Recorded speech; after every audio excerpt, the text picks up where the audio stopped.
It's a pleasure for me to be here to give a history, brief though it may be, of the service of Dr. Joseph H. Thomas to the community of Turner Station and beyond. Doc, as he was affectionately known, developed his character, learning most of his values and his vision as he worked with his father, Anthony Thomas, in the family store. Anthony owned a large store, which was the only black business listed in the 1915 edition of the Baltimore County Farmers Almanac. This store is thought to be the first store in the area and was patronized by both black and white customers. Why am I talking about Anthony Thomas? Because one cannot talk about Doc Thomas without talking about his father, whom he loved and who drove and inspired him. Anthony was very civic-minded. He faced down the bosses of the Bethlehem Steel Company to improve the deplorable conditions of the single black men who lived in the barracks on Sparrows Point. He campaigned relentlessly for the early settlers of Turner Station to buy land and build their own homes rather than to rent their homes. He bought land from Bethlehem Steel and along with William Folk and William Smith, lent money to these settlers to buy land, to build homes, and to build St. Matthew's AME Church.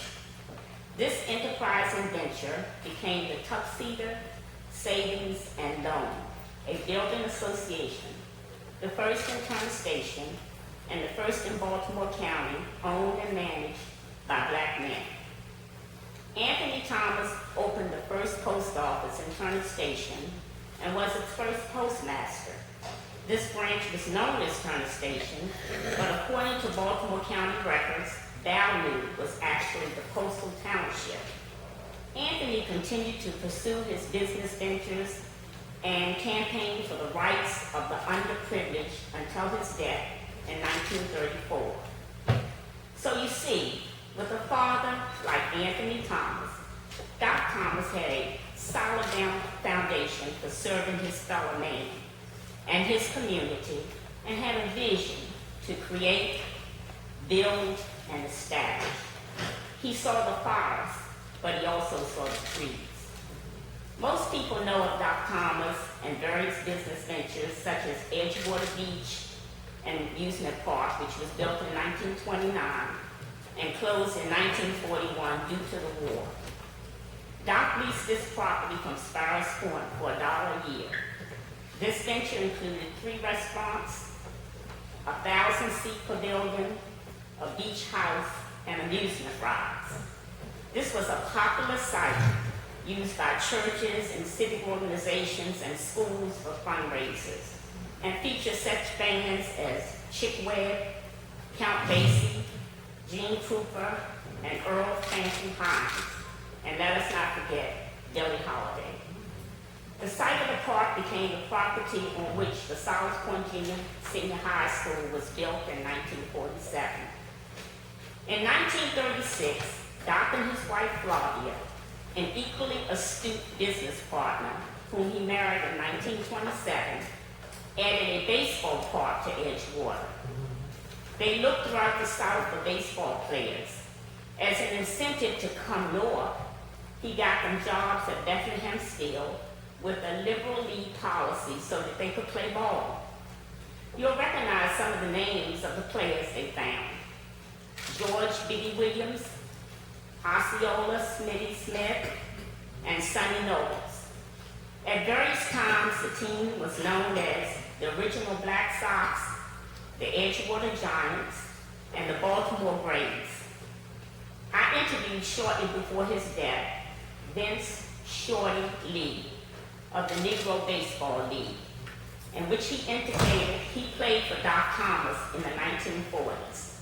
The story of Doc's impact on semi-professional baseball is extremely interesting, but very lengthy, so it will have to be saved for another time. However, if you do have interest, the whole history of how he established another league in that profession is at the Maryland Historical Institute. In 1944, Doc had built and his wife managed the Anthony Housing Project.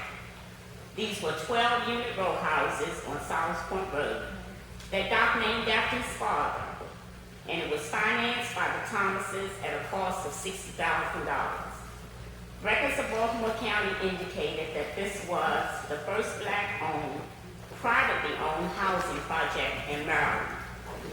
In 1945, in Turner Station, the Thomases took going to the movies to new lengths, from twice weekly in a church hall to a 700-seat, air-conditioned, state-of-the-art building that was named also after his father, the Anthony Theater.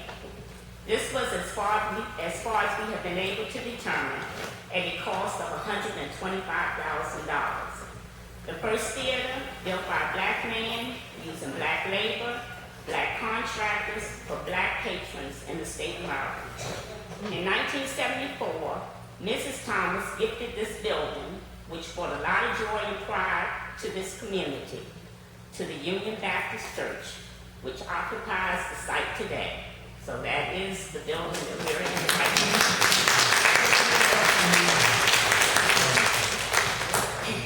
In 1957, Doc and his wife were featured in the Ebony magazine that highlighted his $100,000 yacht and their waterfront home and property. These are typically what you hear when we talk about Dr. Thomas. However, I like to address some portions of Doc's life that are not usually covered. Doc graduated from Howard University School of Medicine in 1912, then interned at Flint, Goodrich, and New Orleans, where he practiced for 4 years, returning to Baltimore in 1919, where he opened offices in Sparrows Point and Turner Station. Doc practiced medicine serving both black and white patrons for 50 years until his retirement in 1962. In 1941, Doc was quoted as saying he did all the babies of both races in his Baltimore County community, and I'm sure that was quite true. An article in a 1946 issue of the Movement magazine says of Doc Thomas, he is closely identified with civic organizations, being an active member of Omega Psi, working in and for his church, serving as vice president of the Monumental Democrat Club and member of the Frontiers Club. In the same article, it is written that Doc Thomas used business as a means of financing his ambitions to create better race relations. His biggest interest outside of his family and business promotion matters is creating good racial relations. The article further indicates that he earned for himself a clear distinction of goodwill from all races, both here in Maryland and nationally. He was credited with authoring the anticipated racial riots during the housing location period during the war. He quieted the mass meeting of the key men who proposed to put Negroes in outlying districts during the housing situation. He made radio broadcasts for better racial relations at his expense. Doc was also a member of various medical associations, a lifetime member of the NAACP, and as such was called to speak about race relations in Maryland and in the United States. In 1945, Doc was elected the first president of the Turner Station Recreation Council. He worked to help bring schools into the community, especially South Point Junior Senior High School. In March 1956, President Eisenhower appointed him as Haitian consul in Baltimore. He was a charter member and first commodore of the Neptune Yacht Club. And this is just a few of the ways in which Doc served his community along with his lengthy medical practice. If you remember nothing else about Dr. Thomas, remember his personal philosophy. Remember that as stated in an in-depth article about his life in the Movement magazine also in 1946, he was among the first to realize that our problems are not so much racial as economical. He envisioned his community, Turner Station, as one where people of all races would come for services and goods. He realized that his people could not just be consumers. They had to be producers. He desired to bring that realization to the community of Turner Station. During his life, he did much to bring others to the community for recreation, medical service, housing, and jobs. He wanted the residents of this community to be developers, to see the vision of black people as business owners, homeowners, striving to be more than consumers. He was showing the way. Some will say, well, he had money to do it. Not so. He didn't start out as a wealthy man. He saw a vision for himself and his community. To the youth, he went to school, he studied, he stayed focused, and he used the money he made wisely. He didn't inherit wealth. When his father died in 1934, the cost of the casket, embalming, limousine, hearse, suit, death notice, and notary was $180. The cost of the casket was the most, at $100. In 1934, that was a lot of money. Not so much, it was so much that he paid in installments. Doc paid in installments, the first installment of which was just $56. In the lobby is a picture that I chose to bring to today's presentation. I chose this picture for the reason that it showed he nor his family started out as wealthy. This is his class picture when he graduated from Howard University in 1912. If you will notice, his photo is the smallest of all the class photos. The reason was he didn't have $1 that it cost for the photo at the time the pictures were scheduled.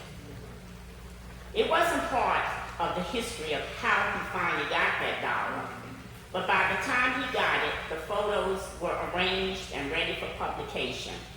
The picture could not be redone for the class, so his photo had to be squeezed in at the last moment. In addition, although he had a large medical practice, he was not often paid for his services. I know this for a fact because I worked with my aunt after his death to shred what she considered to be uncollectible patient accounts. So how did eventually he become so wealthy?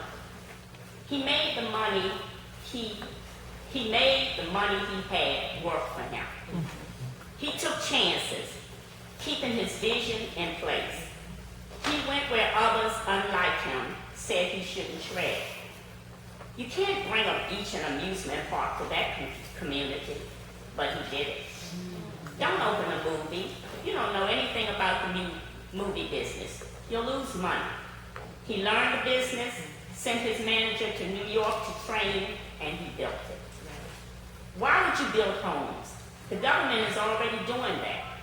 He ignored them, and he did it. In the legacy of Doc Thomas, build this community up with commerce. Be a producer, and they will come. Doc died in February 1963, and his wife and business partner died in February 1981. In conclusion, I like to say that as I walk my little dog around the community, some people will say, there she goes, talking about that dog. It is quite noticeable that there's no commemorative anything in reference to the Thomases that did so much to grow this community. There's not a street, a building, a memorial, or any kind of appreciation of the service that Anthony Thomas, Doc Thomas, and his wife and business partner, Flavia Thomas, did for the community of Turner Station. It's like that they didn't have any impact at all on this community. And that is sad. So I asked the members of this community that are members of different organizations, it's a very small task to request. At the last minute, I made a copy of a picture of Anthony Thomas, and I'll pass it around so you can see, because a lot of people don't know what Dr. Thomas's father looked like. And this is the end of my presentation, but not the end of the history and the legacy of the Thomas family to the community of Turner Station.